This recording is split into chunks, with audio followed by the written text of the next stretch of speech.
Assalamualaikum and hello everyone, this is Suhaib Salim. Welcome to the new video lecture in the series of the database management system. Dear students, हमारा database management system में से relational algebra वाला topic continue है और आज हम relational algebra के जिस ऑपरेशन को डिस्कस करने जा रहे हैं वो है यूनियन ऑपरेशन। इससे पहले मैं दो लेक्चर्स में आप लोगों को सिलेक्शन ऑपरेशन और प्रोजेक्शन ऑपरेशन करवा चुका हूँ। सिलेक्शन ऑपरेशन की बात करें या प्रोजेक्शन ऑपरेशन की बात करें तो ये यूनरी ऑपरेशन होते हैं जो कि ऑन सिंगल रिलेशन या एक टेबल पर क्या करते हैं, ऑपरेशन को परफॉर्म करते हैं, एक टेबल पर ऑपरेट कर रहे होते हैं। अच्छा, जो सिलेक्शन होता है वो हॉरिजॉन्टली वर्क कर रहा होता है, जो प्रोजेक्शन होता है वो वर्टिकली ऑपरेशन या ऑपरेट कर रहा होता है ओके किसी टेबल पर।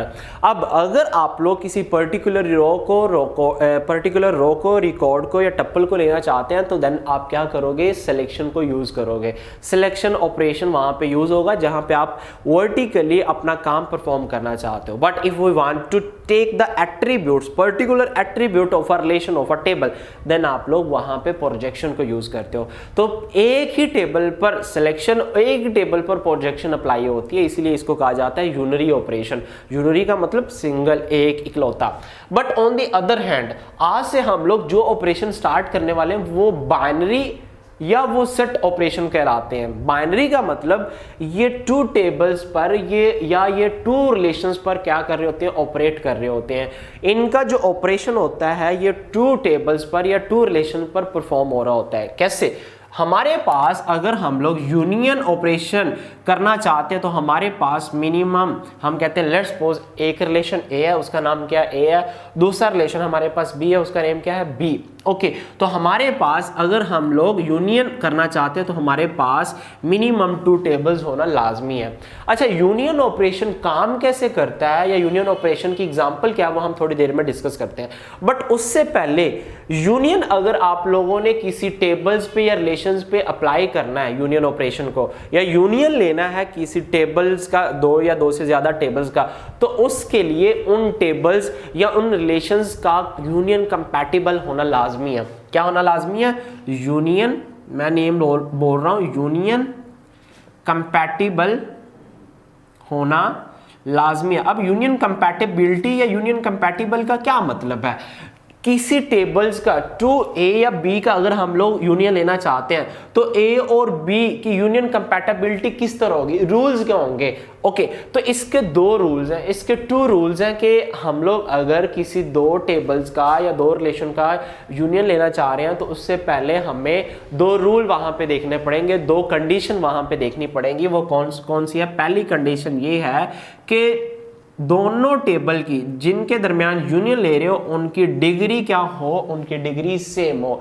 Degree of relations must be same, degree of relation must be same. Okay, पहली कंडीशन क्या है? अगर आप लोग यूनियन लेना चाहते हो तो उन दोनों टेबल के दरमियान जिनके दरमियान यूनियन ले रहे हो उन दोनों के दरमियान डिग्री पूरी हो, डिग्री बराबर होनी चाहिए। अब डिग्री का क्या मतलब है मैं पहले बता चुका हूं कि दोनों टेबल में नंबर ऑफ एट्रीब्यूट सेम होने चाहिए। लेट्स सपोज अगर हमारे पास ए टेबल में नंबर ऑफ एट्रीब्यूट्स, एट्रीब्यूट का मतलब कॉलम्स, लेट्स सपोज हम कहते हैं कि ये हमारे पास एक टेबल है। ओके, तो यहाँ पे एट्रीब्यूट 1 और 2, ये 2 यहाँ पे क्या है, ये एट्रीब्यूट्स है। इसी तरह ए का बी के साथ यूनियन ले रहे हो तो बी में भी कितने एट्रीब्यूट या कॉलम्स होने चाहिए, 2 होने चाहिए। पहली कंडीशन ये, डिग्री मस्ट सेम।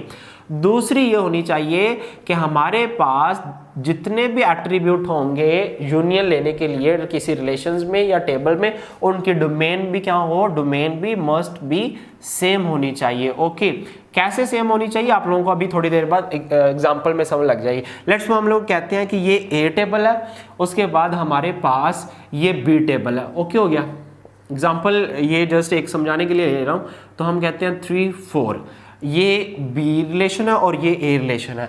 अब यहाँ पे पहली कंडीशन हम क्या देखेंगे कि क्या इन दोनों टेबल की डिग्री सेम है, नंबर ऑफ एट्रीब्यूट्स दोनों में सेम है, 1 2 इसमें 2 एट्रीब्यूट्स हैं, 2 कॉलम है, ठीक है भाई। इसमें कितने, इसमें भी 2 है। पहली कंडीशन तो फुलफिल होगी। डोमेन क्या होनी चाहिए, सेम होनी चाहिए किसकी, एट्रीब्यूट की। डोमेन किसकी होती है, एट्रीब्यूट की होती है। मैं इस पे पूरा एक लेक्चर रिकॉर्ड कर चुका हूँ, अगर आप लोगों ने डोमेन वाला टॉपिक नहीं देखा तो काइंडली जाके पीछे मेरे एट्रीब्यूट वाले चैप्टर में से डोमेन को आप लोग देख सकते हैं, डोमेन वाली जो वीडियो है। अच्छा, डोमेन का ये मतलब है जो domain set of possible value कौन बताता है, डोमेन बताता है। जो इसकी डोमेन हम लोगों ने सेट किया वही डोमेन इसकी होनी चाहिए, जो इसकी डोमेन सेट किया वही डोमेन इसकी होनी चाहिए। ओके, तो ये 2 कंडीशन है जब भी आप लोग यूनियन लेते हो किसी रिलेशंस का। ओके हो गया। अब हम क्या करते हैं, हम एक एग्जांपल लेते हैं और उसको हम क्या करते हैं, उस पे यूनियन को अप्लाई करते हैं और फिर हम एक रिजल्टेंट रिलेशन या एक आउटपुट लेके आते हैं। बट मैंने रिलेशनल अलजेब्रा वाला जब इंट्रोडक्शन आप लोगों को दिया था तो उसमें बताया था कि रिलेशनल अलजेब्रा में हम लोग एक या एक से ज़्यादा टेबल पर ऑपरेशन परफॉर्म करते हैं और जब एक रिजल्ट आता है, आउटपुट आती है या रिजल्टेंट हमें कुछ आउटपुट मिलती है तो वो भी किस फॉर्म में होती है, रिलेशन की फॉर्म में होती है। लेट्स सपोज हमारे पास एक टेबल है कोर्स 1, ओके हो गया। इसमें एट्रीब्यूट्स हमारे पास, लेट्स सपोज हम लोग कहते हैं कि 2 एट्रीब्यूट्स हैं। पहले सिनेरियो समझ लीजिए। सिनेरियो हमारे पास ये है कि एक इंस्टीट्यूट के 2 कैंपस हैं, दोनों कैंपस डिफरेंट कोर्सेज करवा रहे हैं। हम क्या करना चाहते हैं, हम चाहते हैं कि दोनों कैंपस के कोर्सेज वाले टेबल को मैं इकट्ठा करके देखूं कि कौन कौन से कोर्सेज एक इंस्टीट्यूट करवा रहा है। दोनों, फिर बता देता हूँ, 2 कैंपस है किसी इंस्टीट्यूट के और दोनों क्या करवा रहे हैं, कोर्सेज करवा रहे हैं। मेरी एक कंडीशन आई या सिनेरियो या क्यूरी या प्रॉब्लम आई कि मैं देखना चाहता हूँ कि दोनों कैंपस कौन कौन से कोर्सेज करवा रहे हैं, दोनों को कंबाइन करके देखना चाहता हूँ। तो उसके लिए मुझे क्या करना पड़ेगा, यूनियन लगाना पड़ेगा। अब यूनियन होगा कैसे, परफॉर्म कैसे होता है, ओके वो भी मैं आप लोगों को बताता हूँ। लेट्स सपोज मैं कहता हूँ कि कोर्स आईडी, ओके हो गया। उसके बाद कोर्स नेम C01, उसके बाद ये कोर्स कौन सा हो रहा है यहाँ पे, ऑपरेटिंग सिस्टम, ओके हो गया। उसके बाद C02, ये कोर्स कौन सा है हमारे पास, ये कोर्स है डेटाबेस, ठीक हो गया। लेट्स सपोज ये एक और कोर्स करवा रहे हैं डेटा स्ट्रक्चर का, C03, data structure and algorithm का ये कोर्स करवा रहे हैं, ओके हो गया। इसी तरह मेरे पास एक और टेबल है, एक और रिलेशन है कोर्स 2 का, मैंने नेम रखा हुआ है कोर्स 2। तो इसमें भी क्या हो, इसमें भी 2 एट्रीब्यूट्स होने चाहिए, तभी मैं यूनियन ले सकता हूँ, क्योंकि यूनियन कंपैटिबिलिटी के लिए डिग्री का होना सेम है, नंबर ऑफ एट्रीब्यूट्स का होना सेम है। तो यहाँ पे एट्रीब्यूट का नेम कोर्स आईडी, उसके बाद कोर्स का नेम। बट एक बात याद रख लें, यूनियन जब आप 2 या 2 से ज़्यादा रिलेशन का ले रहे हो, हम 2 रिलेशन की बात ही कर रहे हैं, 2 रिलेशन का जब आप यूनियन ले रहे हो तो ये एट्रीब्यूट के नेम का सेम होना लाजमी नहीं है। बट मैं यहाँ पे तो एट्रीब्यूट का नेम सेम रख रहा हूँ, बट एट्रीब्यूट का नेम सेम होना लाजमी नहीं है। तो ये क्या कर रहा है, ये कर रहा है C09, ये कोर्स यहाँ पे करवा रहा है लेट्स सपोज हम लोग कहते हैं प्रोग्रामिंग फंडामेंटल का करवा रहा है। उसके बाद C07, ये कोर्स हमारे पास करवा रहा है किसका, नेटवर्किंग का कोई कोर्स है, ओके, नेटवर्किंग का कोई कोर्स करवा रहा है, ओके हो गया। इसके बाद C02, यहाँ पे भी डेटाबेस का कोर्स करवाया जा रहा है, ओके। डेटाबेस का कोर्स इस कैंपस में भी चल रहा है, इस कैंपस में भी चल रहा है। अब इसका यूनियन कैसे होगा, आप लोग मैथमेटिक्स में जो आप लोग फर्स्ट स्टैंडर्ड में या 9th-10th में या इंटर में भी यूनियन को, इंटरसेक्शन को, डिफरेंस को कर चुके हुए हैं।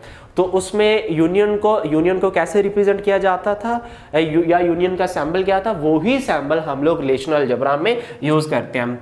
हम लोग लेंगे रिलेशन फर्स्ट का नेम, उसका यूनियन किसके साथ, रिलेशन सेकंड के साथ, ओके। फर्स्ट टेबल यूनियन, ये यूनियन क्या है, ये यूनियन सैम्बल है, ओके। ये यू क्या लिखा है, ये यूनियन का सैम्बल है। उसके बाद कोर्स 2, ये क्या है, ये सेकंड रिलेशन है। अब हम इसका क्या लेंगे, इसका यूनियन लेंगे, और यूनियन कैसे होगा, यूनियन की आउटपुट क्या होगी, या रिजल्टेंट जो रिलेशन आएगा उसकी आउटपुट क्या होगी, उसकी आउटपुट समझने के लिए आप लोग कुछ रूल समझ लो।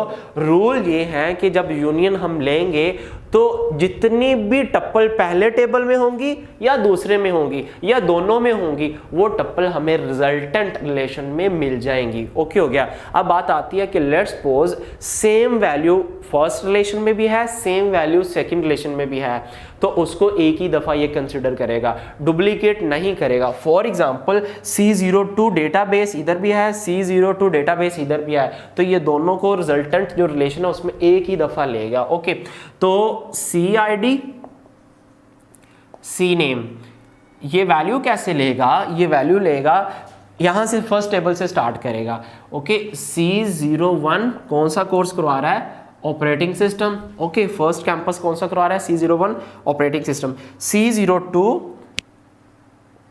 ये कौन सा करवा रहा है, डेटाबेस। ओके हो गया। उसके बाद C03 ये कौन सा, डेटा स्ट्रक्चर। C03 ये कोर्स कौन सा करवा रहा है, कैंपस डेटा स्ट्रक्चर। उसके बाद नेक्स्ट C09 ये कौन सा कोर्स है, लेट्स सपोज हम लोग कहते हैं कि ये सीक्वेंस में चल रहा है या सीक्वेंस में एक तरतीब के साथ रिजल्टेंट रिलेशन बना रहा है, तो हम लेट्स सपोज पहले C07 को भी लिख सकते हैं, C09 को हम, बट एज इट इज़ आपको समझाने के लिए लिख देता हूँ। C09 यहाँ पे कौन सा होगा, प्रोग्रामिंग फंडामेंटल का होगा। उसके बाद C07 यहाँ पे कौन सा कोर्स आएगा, यहाँ पे आएगा नेटवर्किंग, मैं शॉर्टकट में लिख देता हूँ। अच्छा, उसके बाद इसमें कौन सी एक टप्पल या रिकॉर्ड या रो बच गई, इसमें बच गई C02 डेटाबेस, बट ये यहाँ पे हम लोग इसको नहीं लिखेंगे। रीजन क्या है, क्योंकि ये C02 जो ये टप्पल है, ये रिकॉर्ड है, ये ऑलरेडी यहाँ पे आ चुका है। तो हम लोगों ने कहा कि यूनियन का ये रूल है कि वो रिकॉर्ड को या टप्पल को रिजल्टेंट रिलेशन में लेता है, या पहले टेबल से या दूसरे टेबल से या दोनों में ही हो, कॉमन भी हो, उसको भी एक ही दफा लिखेगा। ओके, तो ये दोनों में क्या थी, कॉमन थी, इसको भी क्या करेगा, एक ही दफा लिखेगा। ओके, तो यहां पे ये हमारा क्या बन गया, ये हमारा बनेगा रिजल्टेंट, ये रिजल्टेंट रिलेशन है हमारा। ओके हो गया, जिसका नेम, जिसको हमने कैसे लिखा, कोर्स 1 यूनियन कोर्स 2। ओके हो गया। अच्छा, एक और बात, मैंने कहा कि दोनों टेबल या दोनों रिलेशन के एट्रीब्यूट का नेम होना जरूरी, सेम होना जरूरी नहीं है। यहाँ पे CID, यहाँ पे कोर्स नेम इसने रखा हुआ है इस कैंपस में, लेट्स सपोज यहाँ पे कुछ और नेम रखा होता। ओके, तो यहाँ पे क्या लिखा जाना था, यहाँ पे एट्रीब्यूट का नेम कौन सा शो होना था, यहाँ पे जो फर्स्ट रिलेशन होता है उसके एट्रीब्यूट आ जाते हैं। ओके, जब हम लोग ये क्यूरी लगाएंगे कोर्स 1 यूनियन कोर्स 2, तो उसमें से जो पहले रिलेशन के एट्रीब्यूट के नेम होंगे वो यहाँ पे लग जाएंगे। ओके हो गया। बट अगर दोनों में सेम है तो दोनों में सेम होगा, तो वही सेम नेम यहाँ पे आ जाएंगे। ओके, होपफुली आप लोगों को समझ लग गई होगी। अच्छा, बट इसके अलावा यूनियन के साथ हम लोग सिलेक्शन को या प्रोजेक्शन को भी अप्लाई कर सकते हैं। ओके, होपफुली आप लोगों को इस एग्जांपल की समझ लगी होगी। एग्जांपल यूनियन, किसी रिलेशंस पे यूनियन का लेना या यूनियन को लेने के लिए, यूनियन ऑपरेशन को परफॉर्म करने के लिए उन रिलेशंस का, उन टेबल का यूनियन कंपैटिबल होना लाजमी है। यूनियन कंपैटिबल के लिए 2 रूल मस्ट भी उन दोनों रिलेशंस पे अप्लाई होने चाहिए। फर्स्ट रूल, उन रिलेशंस की डिग्री सेम होनी चाहिए। डिग्री का मतलब number of attributes in both relations must be the same. Second rules क्या अप्लाई होता है कि जो डोमेन ऑफ एन एट्रीब्यूट है वो भी दोनों रिलेशन के क्या हो, सेम हो। लेट्स सपोज इसने जो डोमेन C01 रखी होगी ना, वही डोमेन इसकी होनी चाहिए, नहीं तो कंपैटिबिलिटी नहीं आई। लेट्स सपोज इसने वारचार रखा और इसने इंटीजर रख दिया, या इसने वारचार रखा और इसने कैरेक्टर रख दिया, या इसने स्ट्रिंग रखा इसने कैरेक्टर रख दिया, तो ये नहीं होगा। अगर ये डिफरेंट होगा तो यूनियन कंपैटिबिलिटी नहीं होगी और यूनियन हम लोग नहीं ले सकेंगे। होपफुली आप लोगों को समझ लगी होगी। लेट्स सपोज मेरे पास एक कंडीशन है कि मैं सिर्फ और सिर्फ जो कोर्स नेम है ना, इसको इकट्ठा करना चाहता हूँ, इसका एक रिजल्टेंट रिलेशन लेना चाहता हूँ, तो मैं क्या करूँगा, मैं यहाँ पे प्रोजेक्शन को अप्लाई करता हूँ। मैं कहता हूँ प्रोजेक्शन नेम किस पे अप्लाई कर रहा हूँ, कोर्स पे अप्लाई कर रहा हूँ। कोर्स कौन सा, कौन से रिलेशन पे, फर्स्ट पे। ओके हो गया। अब सिर्फ कोर्स 1 से ये वाला जो एट्रीब्यूट कॉलम होगा ना, ये निकल आएगा और इसके सारी वैल्यू निकल आएंगे। अब मैं कहता हूँ इस का मैं यूनियन लूंगा किसके साथ, सेकंड रिलेशन के नेम वाले एट्रीब्यूट के साथ। ओके, ये केस किस पे अप्लाई कर रहा हूं, ये मैं अप्लाई कर रहा हूं कोर्स 2 पे। ओके हो गया। अब होगा क्या कि मैं यहां पे रेज करके आपको दिखा देता हूं। तो यहां पे होगा क्या, इस क्यूरी को कैसे परफॉर्म करेंगे। ओके, पहले क्या करेगा, ये कोर्स 1 से सिर्फ नेम एट्रीब्यूट ले लेगा और इसके जितने भी रिकॉर्ड टप्पल होंगे उसको लेगा। तो उसके बाद उसका यूनियन लेगा किसके साथ, कोर्स 2 में जितने कोर्स नेम होंगे उसके साथ। ओके हो गया। तो यहाँ पे क्या लेगा, operating system, database, data structure, programming fundamental, networking. Database को ये नहीं लेगा क्योंकि डेटाबेस पहले आ चुका है। अब होपफुली आप लोगों को ये यूनियन ऑपरेशन की समझ लगी होगी। हम मिलते हैं नेक्स्ट वीडियो में इंटरसेक्शन ऑपरेशन के साथ। इंटरसेक्शन ऑपरेशन को इन्हीं एग्जाम्पल पे हम लोग अप्लाई करके देखते हैं और फिर देखते हैं कि यूनियन और इंटरसेक्शन का क्या मतलब है, ये दोनों में डिफरेंस क्या है। सो मिलते हैं नेक्स्ट वीडियो में। टिल द नेक्स्ट वीडियो, खुदा हाफिज़।